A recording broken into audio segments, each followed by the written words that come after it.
되면은 우울증은 크게 따지게 되면은 세 가지로 구분할 수가 있어요. 첫 번째는 이 청소년의 우울증이 있어요. 대부분의 사람들은 청소년의 우울증을 그냥 무시하고 그냥 지나가요. 왜? 내가 아픈 게 아니니까. 내 아이들이 아픈 거지, 그리고 내 관련된 주변에 있는 학생들이 아픈 거지 딱히 내가 아픈 게 아니거든요. 그러다 보니까 청소년의 우울증을 굉장히 쉽게 생각하고 지나갑니다. 근데 이게 생각보다 굉장히 심각해요. 그거는 이제 첫 번째에서 다루면 되고, 두 번째는 이 여성들이 갖는 우울증이에요. 남성들이 갖는 우울증과 여성들이 갖는 우울증이 전혀 다릅니다. 근데 대부분들은 비슷할 거라고 생각을 해요. 그러다 보니까 치료에 관련되는 거를 할 수가 없는 그런 상황으로 접어드는 경우가 굉장히 많은데, 이 여성들의 우울증이 있고, 세 번째는 이 남성들의 우울증이 있어요. 이렇게 세 가지로 나눌 수가 있는데 이 세 가지가 치료 방법이 전혀 다릅니다. 그리고 우울증은 가장 심각한 문제가 뭐냐면 이 자신 스스로가 우울증을 치료하겠다는 생각을 못해요. 이게 가장 큰 문제예요. 왜냐하면 우울증을 치료할 만큼, 즉 자기 자신이 치료를 하겠다는 의지를 갖지 못하는 이 심리 장애 중에 하나예요. 그래서 대부분들은 자기 자신이 치료를 해야 되겠다는 이 의지가 아예 없습니다. 의지가 없다 보니까 어떻게 되냐면 치료 시기를 대부분 다 놓쳐요. 그래서 우울증은 치료 시기를 놓친 것뿐만 아니라 우울증이 발병을 하게 되면은 자기 스스로가 치료를 해야 되겠다는 생각 자체를 잘 못하게 됩니다. 왜? 특정한 이 우울증은 특정한 팩트가 기억이 안 나요. 즉 사실이 기억이 안 납니다. 우리는 보통 보면은 이 사실에 관련되는 것과 함께 무엇이 연결이 되어 있냐면 바로 이 감정이 연결되어 있거든요. 그래서 대부분은 이 사실을 기억을 하려면 우리가 이 감정이 안 좋은 감정 또는 힘들고 어려운 이런 감정이 함께 따라 나와서 아프고 힘들고 또는 슬프고 답답함을 느끼게 됩니다. 우리는 통상 이거를 상처라고 표현을 하는데 이런 상처에 관련된 어려움을 느껴요. 보통은 어려움을 느낍니다. 그런 어려움을 느끼는 상태는 대부분 우울증이라고 하질 않습니다. 즉 우울증은 뭐냐면 바로 이 사실과 이 감정이 결합되어 있는 것 중에 이 사실이 별로 기억이 안 나요. 사실이 연결이 되더라도 내가 이것이 아프다 힘들다라는 걸 느끼지를 못합니다. 그래서 뭘 가냐면 이 전체가 기억되어 있는 전체가 그냥 전체적으로 다운되어 있는 상태를 우리는 우울증이라고 표현을 많이 합니다. 그러다 보니까 특정한 사실이 기억이 안 나다 보니까 내가 딱히 어떤 특정한 상처를 가지고 있다고 생각을 못해요. 그래서 청소년이든 여성이든 남성이든 이 공통점이 바로 이 기억되어 있는 사실에 의해서 문제점이 어떻게 발생되어 있는지를 스스로가 자각을 잘 못합니다. 그러다 보니까 자기 자신 스스로가 치료를 해야 되겠다는 생각을 못하는 거예요. 왜? 어떤 게 문제인지를 모르거든요. 왜 이런 현상이 생겼냐면 바로 이 상담의 문제 때문에 그래요. 우리가 보통 상담, 치료를 한다 그러면 대부분들 상담을 생각을 많이 합니다. 상담을 생각을 하게 되는데 이 상담의 기초는 뭐냐면 기초는 바로 사실이에요. 무엇 때문에 우울증이 생겼는지를 알아야 됩니다.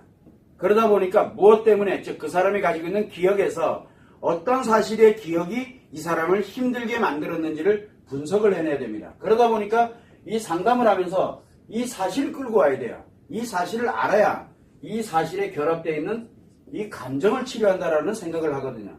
그러다 보니까 이 사실을 분석하는 데 초점을 굉장히 많이 맞춥니다. 문제가 하나 생겼죠.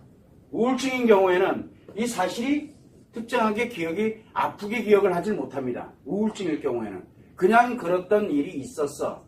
내가 예전에 이런 상처를 가지고는 있었지 라고 얘기를 하지 그 상처를 기억해내면서 아프고 힘들어하질 않습니다.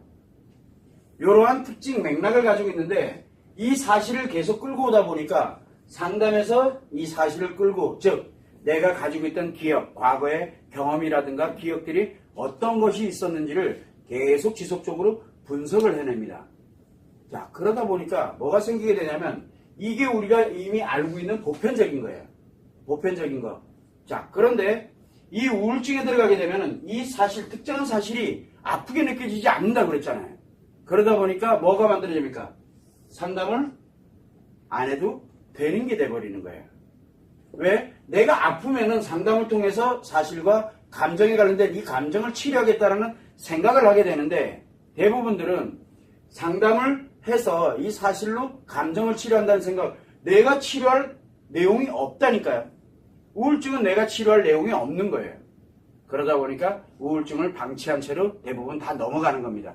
당사자도 대부분이 그래요. 우울증이 발생이 됐다면 그럼 진즉 얘기를 하지. 그랬더라면 진즉에 치료를 했을 텐데 라고 얘기를 해요. 그런데 대부분들은 사실과 감정이 관련되어 있는 게 그냥 전체적인 것이 다운이 되어 있는 상태일 뿐이지 특정한 사실이 내가 아프다, 힘들다라는 얘기를 안 하게 됩니다. 왜? 뭐가 힘든지를 모르기 때문에 그래요. 이유 없이 그냥 전체적으로 다운되어 있는 걸 우리는 그거를 우울증이라고 하는데 대부분들 자꾸 내가 상담을 통해서 얼마인지 네가 그렇게 힘들면 네 스스로가 치료를 하지 왜 그렇게 못했냐라는 말을 굉장히 많이 하거든요. 근데 대부분들은 우울증으로 들어가게 되면은 자기가 무엇을 아파하고 힘들어하는지를 모른다는 게 문제예요.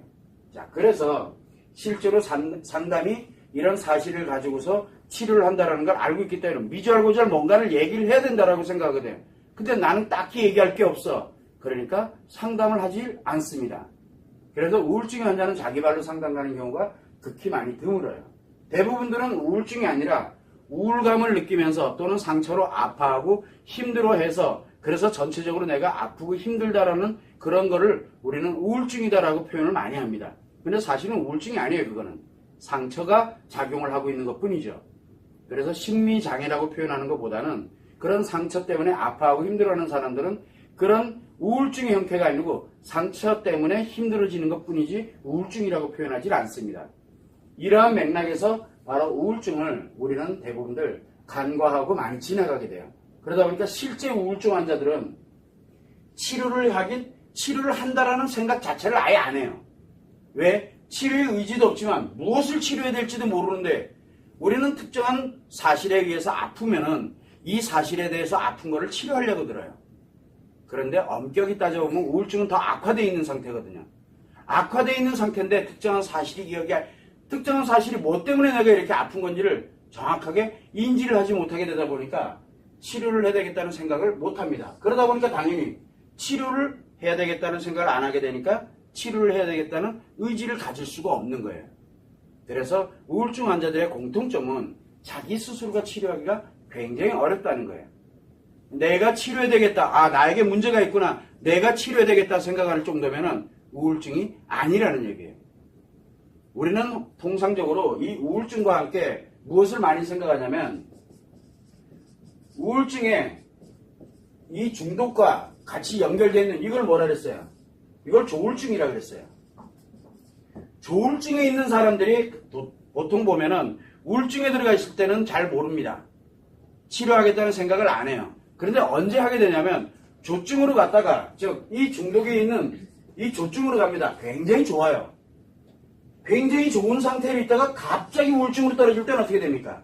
이때 고통을 느끼고 아프고 힘들고 답답해져요. 이때 느낍니다. 그래서 조증에서 우울증으로 떨어질 때 치료하고자 하는 생각이 들어요. 나에게 문제가 생겼구나라는 걸 알아요. 그런데 이미 우울증으로 딱 떨어지고 나면 그 다음에 또 치료하겠다는 생각을 안 해요. 바로 조울증에 의해서 대부분들이 내가 우울증이 있었는데 우울증 치료를 받다가 내가 이렇게 힘들어서 치료를 하고자 하는 그런 의지가 치료를 해야 되겠다. 그리고 내가 치료를 해야 되겠다는 의지가 생길 때가 언제냐면 바로 조울증인데 조울증은 우울증보다 한 단계 진일보한 겁니다. 우울증에 의해서 치료를 하면 안 돼요. 또 조울증은. 그래서 조증과 우울증을 넘나들 때는 이 우울증에서 치료가 안 됩니다. 본인 스스로도 당연히 모르고 그런데 조증에서 우울증으로 떨어질 때 이때 고통을 느끼거든요. 아파요. 우리가 통상적으로 보게 되면은 감정 그래프를 한번 보자고요. 여기 0의 감정을 가지고 있고 플러스 10의 감정 또는 마이너스 10의 감정을 가지고 있다고 생각하면은 보통은 우울증은 이 감정이 떨어진 상태로 계속 유지가 됩니다. 우울증은. 자, 조증은 올라간 상태가 유지가 되는 거예요. 이렇게. 그런데 조울증은 뭐냐면 내려가 있다가 그리고 난 다음에 다시 조증으로 올라갑니다. 이때 얼마만큼 즐겁겠어요? 마이너스 10에서 플러스 10이 됐으니까 플러스 20만큼 굉장히 좋아지는 겁니다. 그래서 평상시보다 훨씬 좋아져요. 그러다가 일정 기간을 지나가서 다시 떨어집니다. 얼마만큼 떨어져요? 마이너스 20만큼 떨어지는 거예요. 그러다 보니까 이 조증에서 우울증으로 떨어졌을 때 오는 이 우울증은 굉장히 고통스러워요. 일반적인 우울증에 비하면 고통을 느끼는 거예요. 그런데 딱히 뭐 때문에 고통스러운지 몰라요. 이러한 현상이 계속 발생하는 것이 바로 이 조울증 현상인데, 조울증은 우울증을 치료를 하다가, 우울증 아시죠? 우울증을 상담으로 치료하다가 조증으로 빠뜨려 버립니다. 그러면은 좋아지거든요. 우울하면서 벗어나지잖아요. 즐겁고 재밌는 쪽으로. 그래서 실제로 조울증은 예전에는 없었습니다. 근데 상담이 활성화되면서부터 우울증을 조증으로 빠뜨리게 되다 보니까 문제점이 생기기 시작한 게 바로 조울증이에요. 조울증은 나온 지가 그렇게 오래되질 않았어요. 자, 그러면은 우리는 우울증을 다룰 때는 우울증과 함께 조울증도 함께 다뤄줘야 돼요. 그걸 여러분들이 참고를 해가지고 요 세 가지 중에 어떤 방식으로 치료가 되는 게 가장 좋은 건지를 한번 살펴보도록 그렇게 하겠습니다.